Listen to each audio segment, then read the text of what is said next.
Forțele ucrainene par să se concentreze pe crearea unui gradient de uzură asimetric care conservă forțele combative ucrainene cu prețul unei rate mai lente de câștiguri teritoriale, în timp ce uzează treptat trupele și echipamentul rusesc. Secretarul Consiliului Național de Securitate și Apărare al Ucrainei, Oleksiy Danilov, a raportat pe 4 iulie că forțele ucrainene își îndeplinesc principala sarcină de a distruge trupele, echipamentele, depozitele de combustibil, artileria și apărarea antiaeriană rusească și că războiul de distrugere este egal cu un război de kilometri. Evaluarea lui Danilov subliniază prioritizarea campaniei în curs de desfășurare a trupelor ucrainene față de încercarea de a efectua manevre mecanizate masive pentru a recâștiga rapid porțiuni mari de teritoriu. Președintele Comitetului Militar NATO, amiralul Bob Bauer, a raportat pe 3 iulie că forțele ucrainene au dreptate să procedeze așa cu prudență și să evite pierderile mari în contraofensivă și a recunoscut că contraofensiva este dificilă din cauza minelor și a altor obstacole de până la 30 de kilometri adâncime în interiorul ocupat de ruși. Bauer a declarat că forțele ucrainene nu ar trebui să se confrunte cu critici sau cu presiuni pentru că se mișcă mai încet. Ziua 497 a războiului din Ucraina. Forțele ucrainene au eliberat teritoriu în mai multe zone ale frontului de la începutul contraofensivei. Ministrul adjunct al apărării ucrainean, Hanna Maliar, a raportat pe 3 iulie că forțele ucrainene au eliberat un total de 37,4 km² în estul și sudul Ucrainei în ultima săptămână. Forțele ucrainene continuă să facă progrese constante, treptate, iar ritmul actual al operațiunilor ucrainene nu indică un impas sau o dovadă că Ucraina nu poate cuceri zone mari. Forțele ucrainene au desfășurat campanii de suprimare lente și graduale împotriva zonelor de concentrare a Rusiei pe malul stâng al oblastului Herson și atacuri terestre limitate pe malul de vest, dreapta, între august și noiembrie 2022, înainte de a forța în cele din urmă retragerea Rusiei de pe malul drept la mijlocul lui noiembrie 2022. Forțele ucrainene au continuat operațiunile de contraofensivă pe cel puțin 4 sectoare ale frontului și au avansat pe 4 iulie.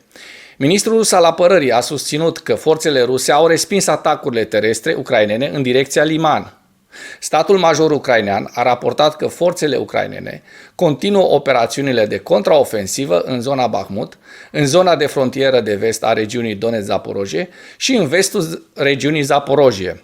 Oficialii militari ucraineni au declarat că forțele ucrainene au făcut unele progrese pe flancurile nordice și sudice ale Bahmutului, iar un proeminent blogger militar rus a susținut de asemenea că forțele ucrainene au avansat la nord de Bahmut. Dacă până în acest moment ai găsit informații utile în material, contribuie cu un like și cu o distribuire a acestui videoclip pentru a ajunge la cât mai multă lume. Purtătorul de cuvânt al grupului de forțe ucrainean Tavrisk, Valeri Shershen, a declarat că forțele ucrainene au avansat până la 2 km în zona de frontieră de vest a regiunii Donetsk-Zaporozhye, iar un blogger rus a susținut că forțele ucrainene au ajuns la Priyutne, la 15 km sud-vest de Velika Novosilka, în vestul regiunii Donetsk. Imaginile geolocalizate confirmă că forțele ucrainene au făcut progrese suplimentare la sud de Orihiv, în vestul regiunii Zaporozhye. Oficialii ruși și ucraineni și-au escaladat retorica în jurul situației de la centrala nucleară Zaporozhye pe 4 iulie, iar Rusia se concentrează probabil să acuze Ucraina de acțiuni iresponsabile în jurul centralei, inclusiv stabilirea condițiilor pentru un posibil atac cu steag fals. În acest moment, este puțin probabil ca Rusia să genereze un incident radiologic la centrală. Statul major ucrainean a raportat pe 4 iulie că oficialii ucraineni au început o pregătire pentru o potențială provocare rusească la centrală în viitorul apropiat și a avertizat că forțele ruse au plasat obiecte asemănătoare cu dispozitive explozive pe acoperișurile exterioare ale reactoarelor 3 și 4 ale centralei, pentru a da vina de distrugerea acestor reactoare de către ucraineni. Autoritățile ruse îl absolvă pe finanțatorul grupului Wagner, Yevgeni Prigozhin, de responsabilitatea financiară pentru unele daune cauzate de rebeliunea grupului Wagner și au returnat active lichide semnificative posibil ca parte a acordului negociat între Putin, Prigojin și Lukashenko, iar administrația de la Rostov-pe-Don a susținut că daunele totale din cauza rebeliunii lui Prigojin s-au ridicat la 92,5 milioane de ruble, aproximativ $1.000.000 și că administrația nu va recupera daunele de la Prigojin sau de la gruparea Wagner. Institutul de știri din Sankt Petersburg, Fontanka, a susținut, citând surse interne, că autoritățile ruse i-au returnat lui Prigojin pe 2 iulie peste 10 miliarde de ruble, aproximativ 111 milioane de dolari în numerar și 5 lingouri de aur și sute de mii de dolari în numerar. Acestea, bineînțeles, din facilitățile afiliate ale lui Prigojin în Sankt Petersburg pe data de 24 iunie. Fontanka a susținut că autoritățile și-au anulat decizia de a păstra activele lichide a lui Prigojin abia pe 2 iulie, dar nu au precizat motivul pentru care au făcut-o. Temeiul juridic pe care l-ar fi avut autoritățile ruse pentru confiscarea bunurilor lui Prigojin rămâne neclar în orice caz, deoarece autoritățile ruse au renunțat la acuzațiile penale împotriva lui Prigojin pentru rebeliune. Un proeminent blogger militar rus a susținut că o parte din activele lichide ale lui Prigojin ar fi trebuit să fie compensații pentru familiile piloților ruși pe care forțele Wagner i-au ucis în timpul rebeliunii. Dar acum este incert dacă Wagner va efectua acele plăți.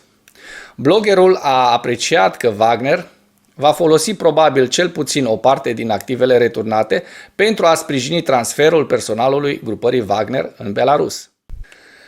În ceea ce urmează vă prezint un slide cu evoluția de ieri a celor mai importante fronturi din Ucraina. Hărțile sunt creația Institutului pentru Studiul Războiului. Pentru mai multe informații, accesați linkurile din comentarii.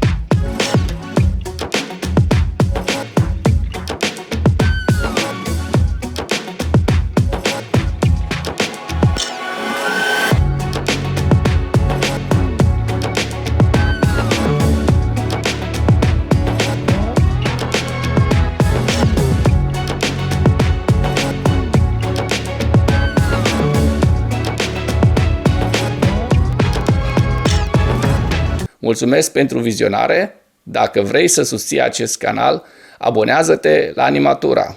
Apreciez mult asta.